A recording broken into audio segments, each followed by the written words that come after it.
All for play for still. I think so. Do you want to bet against us?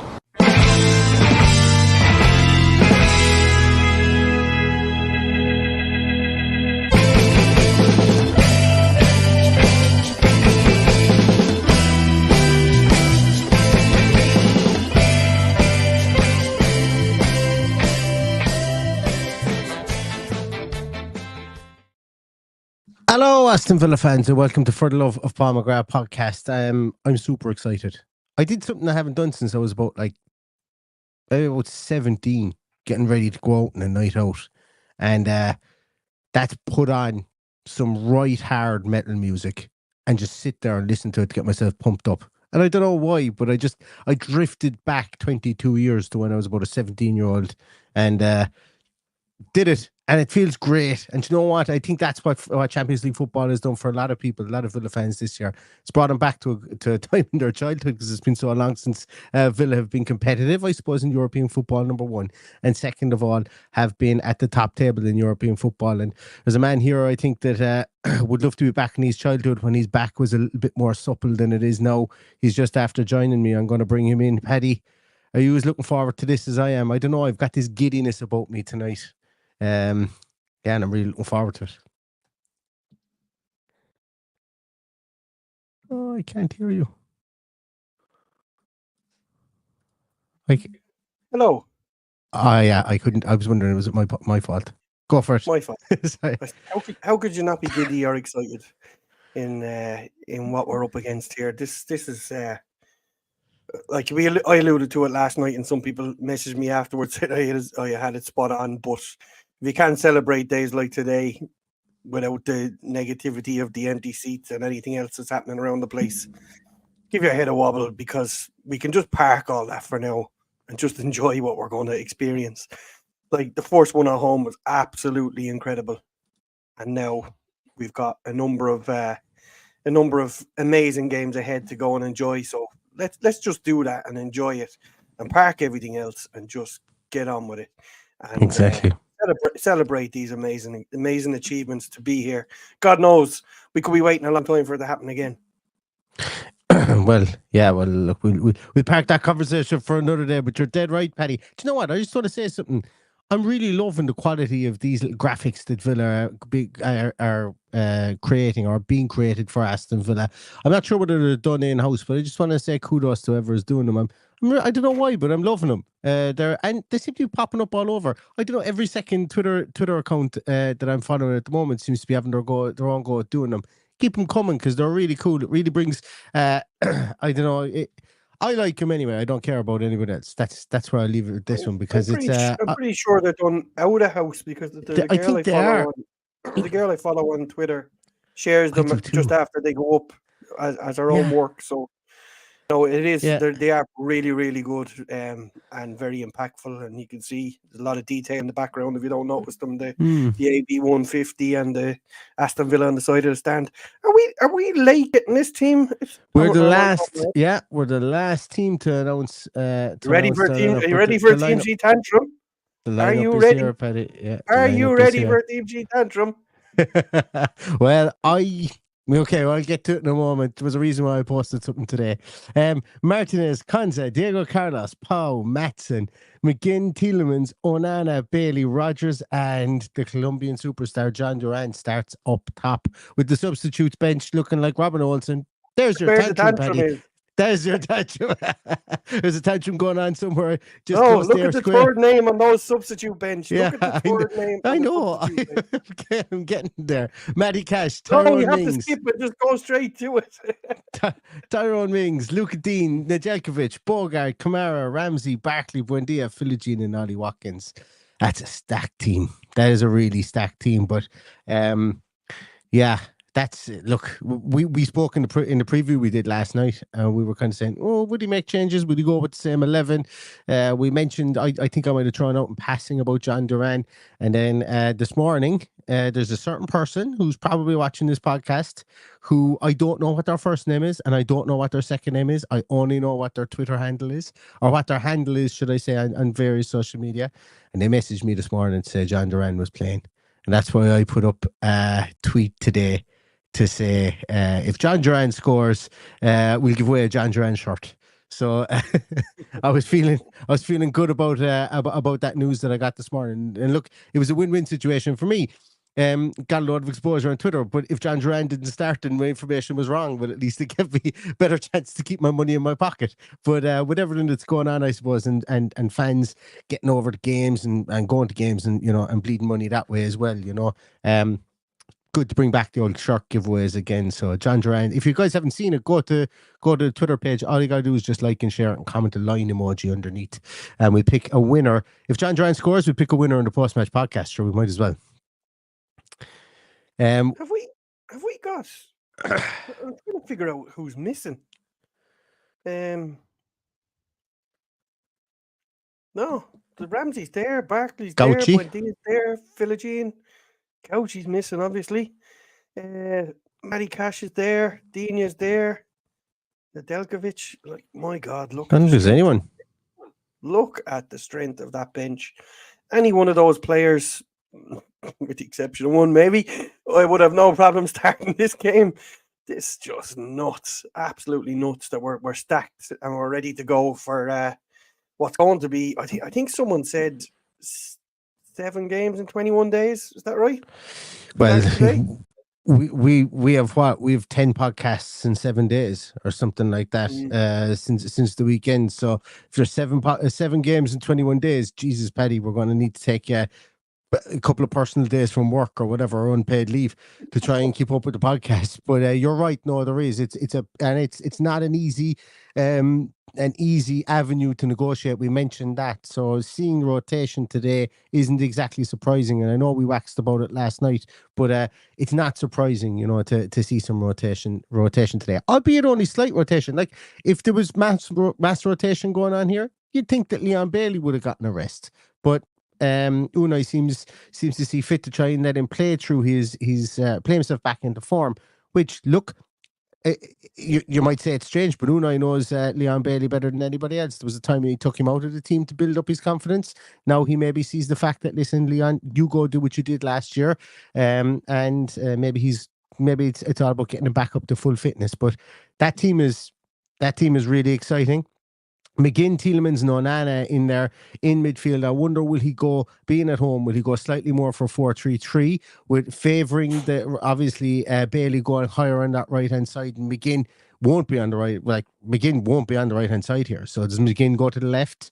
Do they play Rodgers further out to the left? Does McGinn go into that central number 10 role? A lot to think about here. A lot to see how that midfield stacks up. And then obviously we didn't mention about £32 million Dean Maatsen in at left back there as well, which we did talk about potentially happening in the preview. But yeah, it's mad. Unai's rolled the dice, and we've brought in massive caliber, massive quality players here. That's just super exciting. Is there any possibility, and I'm just thinking as I'm talking here, is there any possibility that's a back three? I was thinking it. I wonder. Let's see.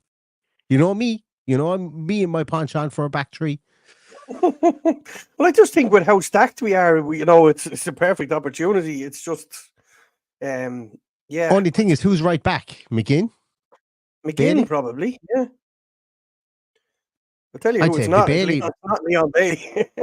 Well, Leon Bailey is about 25 games played as a right wing back for Leverkusen under Peter Bosz. Back in the day. No, he fell out with the manager, and he orchestrated. Well, he didn't orchestrate the move, but he was not happy. And that was the year before he moved to Aston Villa. But he does have games under his belt at right wing back. That's why I don't think it's a back three. I don't think it's a back. It's a back three in possession, obviously, but it's not. I don't think it's a back three out of possession. Fuck it, that would be interesting if it was. No, it really would be, because, as I say, I've been saying it tongue in cheek, trying to be Mystic Meg on that one for the whole, well, basically since we signed Dean Maatsen, and I haven't been proven right now. And my thoughts in it have ebbed the opposite way. But if he does go towards the back three, that's super interesting as to why he would do it at home against Bologna in the Champions League, and that would spike my interest, I suppose, for the future, for how he would do it in the future as well. But I just don't think it's the case. Okay. Well, we'll wait and see. Wait and see what. And we did say so many times that he will use horses for courses, so we'll always back him and see how this works out. Can we get a look and see if there's anything strange happening with Bologna? Yeah, I was just stifling a cough there, but I was thinking very much the same. Oh, my poor little girl is after waking up again. I have a little sick girl inside. No. So she's up and down. They're wishing happy birthday to someone. Who are? The Bologna. They don't seem to have posted their yeah, they don't seem to have posted their team there. Let me see if I can find it on SofaScore. See if they're in there. For those that are interested, have a little look at who'll be on the bench for the backroom team of Bologna tonight, because they have a very big Aston Villa fan on the bench. Yeah. Goes by the name of Gianluca Pagliuca, very famous in this country for Ray Houghton chipping it over him at USA 94 to beat Italy 1-0.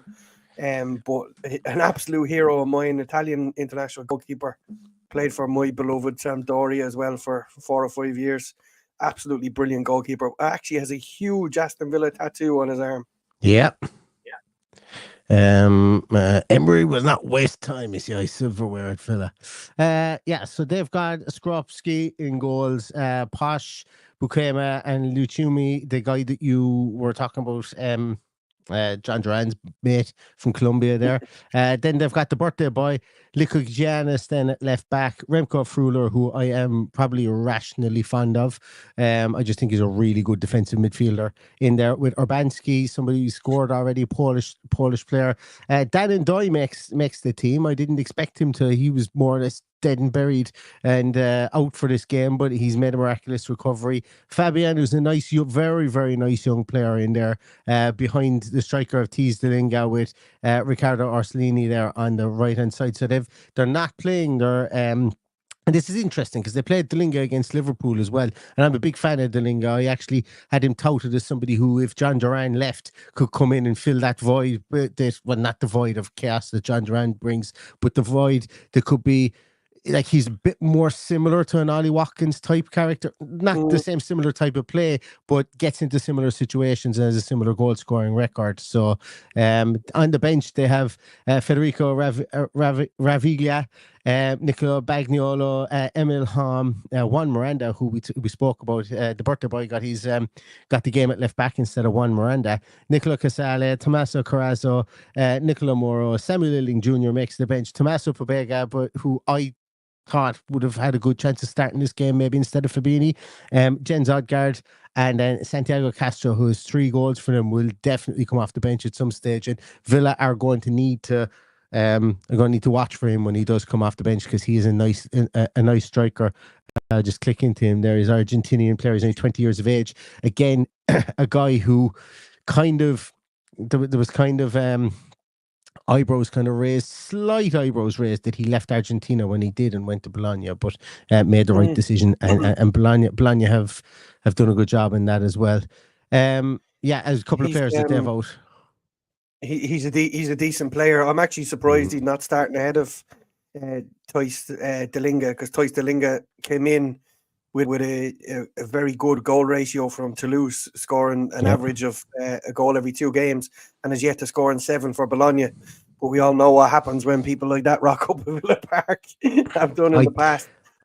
I think as well, I think Delinga has only played something like 140 minutes or something like that. I think he's a low minute count. I could be wrong on that. It could be someone else I'm thinking of for the team. But big blow for them is the fact that Martin Ehrlich didn't make this game. Didn't make this game, and same with Michael Eibschker, because that guy was absolutely pivotal for Switzerland in the Euros, and he's just a really industrious player in midfield there as well.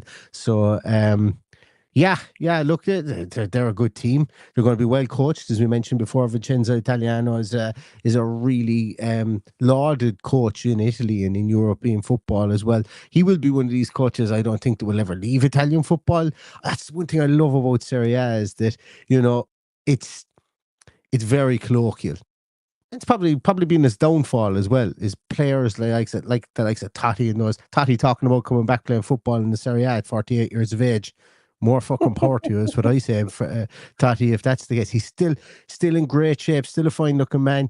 If he does he's talking about Serie A teams reaching out to him to come back and play, and if that is the case, I'm buying a jersey of whatever team he rocks up at 48 years of age. But what I'm You can come down and play Serie B and play for goal shy Sampdoria side every day of the week, twice on Sunday. I can't imagine at his age keeping up with the likes of Castro or Thijs de Dinga in Serie A. They're the old style Serie A striker of holding the ball up, beating a player and taking a shot, or holding the ball up for incoming midfielders. That's all gone. It's all change and all trying to keep up with the likes of La Liga and the Premier League, and how all that lines up. So those days are gone, I'd say, but he might still do a job for Sampdoria if we need him. I'd say so. I'd say he would. Somebody made an absolutely ludicrous statement there, Paddy. And I'm going to see if it is the case. So, am I joking, by the way, Bolg, before I put this up? Bolg says that Madrid's bench might just edge ours. Well, Madrid's bench is Andrea Lunin, Fran Gonzalez, Francesco Garcia, Jesus Vallejo, Tchouameni, Ceballos, Camavinga, Arda Güler, and Endrick. They couldn't even name a full bench. I'm having ours. I'm having quantity over quality. I'm having ours, and I think I'd only take 3 players off there. So yeah, I'm with you, Neil. And if you're to believe all the aggregation sites, not the Villa aggregation sites, the La Liga aggregation sites, Arda Güler is pissed off and Villa have reached out to Real Madrid. Now, I'm obviously not doing a scouting series in Arda Güler because it's probably a lot of bullshit. But still, so if that's one of the people that you're taking, and you'd be nuts. Sure, you have one done before, haven't you? I don't. No, because I'm a big Semi Kalichka guy. So I've 2 done on him, and he's another Turkish. Turkey have some crap of players coming up as well. Oh Jesus, some crap of players coming up too. Paddy, no, you shared the referee for the weekend in your Tuesday post. The referee tonight, I think, is from Portugal. I meant to go back and get his name. Let me see if I can pull up any information on him. If anybody wants to, João Pedro Silva Pinheiro is his name. Let's see if I can bring up anything on him. Who scored? Referee statistics. Jesus, he's refereed 14 out of. Oh no, sorry. That's different teams. Okay, we'll bring it up. I don't know what I'm looking at here, but we'll take a look at it anyway. You're looking at a referee that's going to stop the game at every opportunity, take a rest, and piss a load of people off, and then we'll move on. Well, he's only refereed 7 games this year. That's interesting. 1 Champions League game. If I'm reading this correctly, that can't be right. Well, I suppose that would be right. He's refereed 14 teams. He's really 7 weeks into it, so yeah. That's true. Yeah. 5 games. He refereed a UEFA Nations League B game, so he's an international caliber referee as well. When we look at the statistics there, he doesn't seem to get out of the way. Ads, and I know somebody mentioned to me about ad blockers. I had ad blockers before, but I don't know where they're gone to and why they aren't working here now. But go away, Fresh Foam. That's it. I'm sick of it. I don't know where it's gone to now. So he's no red cards. He's given out 3 yellow cards only in the Champions League, 24 yellow cards in 5 appearances in the Portuguese Superliga, and so he's not card happy as such, which should be good, and hopefully he lets the player run. Fouls per game, He only get 14 fouls in his last Champions League game. And that Champions League game, let's see if we can discern who it was between Shakhtar Donetsk and Atalanta. And we know the Ukrainian boys like to keep people up in the air in Shakhtar. Some of them do anyway. Yeah, well, they did traditionally before. So yeah, look, and there was you only gave out 1 yellow card in that game. It seems. No, sorry, 3 yellow cards. What am I saying? Gave out 3 yellow cards, and Atlanta won 3-0. So look, this could be a free flowing game today. You know, might be a case. Yeah, might be a case.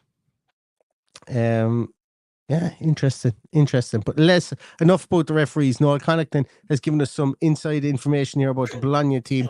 The Bologna team, I read somewhere on Twitter, I don't know how true this is now, so please do not shoot the messenger. If they got a hotel that was in the wrong part of town, as in what I mean logistically, not the wrong part of town as in a bad spot, but it took them ages to get through Spaghetti Junction. Somehow. Today? I don't know. Yeah. Apparently, I read that somewhere today. But Noel Connaughton has dropped an announcement that the Bologna team have turned up in Snickers pants today. So maybe they were the guys who fixed that patch on the whole end that has not been fixed for the last 15 years or so. That has miraculously been fixed. The club should have made a huge deal out of that. It would have gone down to a bomb on social media. Do you know that patch on the side, on the top fascia boards, we call it, of the whole end? I spoke to a groundsman on one of the lucky occasions that I played at Villa Park. He assured me that was strategically put there so that the sunshine would come in the morning. So we did notice this week. We did notice this week because people were sharing stuff earlier in the week that we did have artificial lighting on the pitch. So maybe that, and it's very early, considering the sun is still shining high enough in the sky. It's very early for that artificial lighting to be in there. So maybe that's why it's gone. That we're going to be using that artificial lighting to help the grass grow a lot more. Yeah, and that's it. Scott Taggart said there as well. Someone said the panel was little. I suppose really at the moment when they've got all those kind of those light trailers that they put down, you know, with all the lamps, those big things. I suppose maybe they probably don't need those anymore. But sure, no, famously, you know, very early gone in to be talking about that in October when the sun is still shining, and they've had some lovely days recently, and that's why I was surprised to see that artificial lighting on the pitch during the week. But they're making sure the pitch is in tip-top shape with absolutely no excuses. As we know, our manager doesn't do excuses, so he wants the pitch to be absolutely perfect. And if that's how they're going to do it, it's going to cost money, but they'll get it done right. I have a funny feeling our groundsmen know what they're doing, considering that previously our groundsmen have been poached by the likes of PSG. So I'd imagine, and they regularly win awards or get selected for stuff for the quality of the ground and the turf on the ground as well. So now go watch everybody slip and slide all around the place now tonight, and and it'd be an absolute nightmare after all that. Funny one for you actually about that conversation. Yes. That particular groundsman gave me a little plastic bag, you know, one of those zippy bags. Oh, Paddy, careful now. What was inside it? Careful. I know, because lose his job. I had to go back through Birmingham Airport. And it was grass seed that they use on Villa Park that he gave me because they were digging up the pitch and the grass seed had to go. So he gave me a little thing of grass seed. So I have a little pot outside which I cut with a scissors, and that has Villa Park grass in it. I thought was going to say, he gave me a little bag of lime that they used to line the grass, and I still have it at home somewhere. You know, a little white bag of lime or something. I was there. No, Paddy, you've got that one all wrong. No, we're just giddy now, aren't we? We're talking absolute shite at this stage. Absolute giddy. Right, exactly. Yeah, and we're only 23 minutes into this. I thought I'd get longer in it. Lads, start putting in your reviews here, or your score predictions, should I say.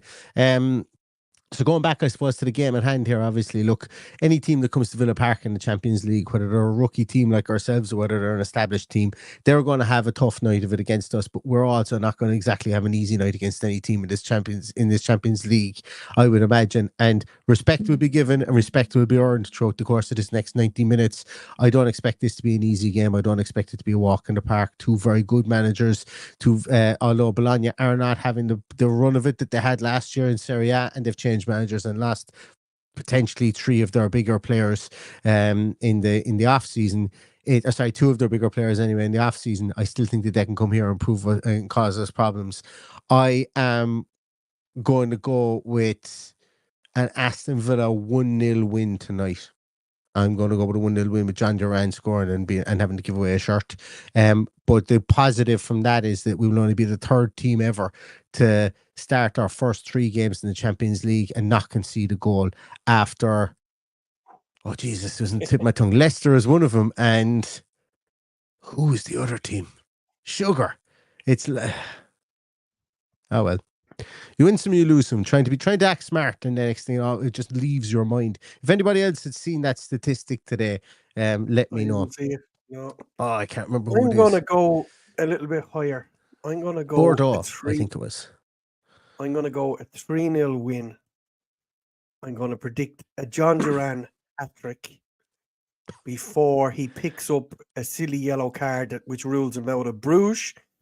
Then we bring on Tyrone Mings to top off the night.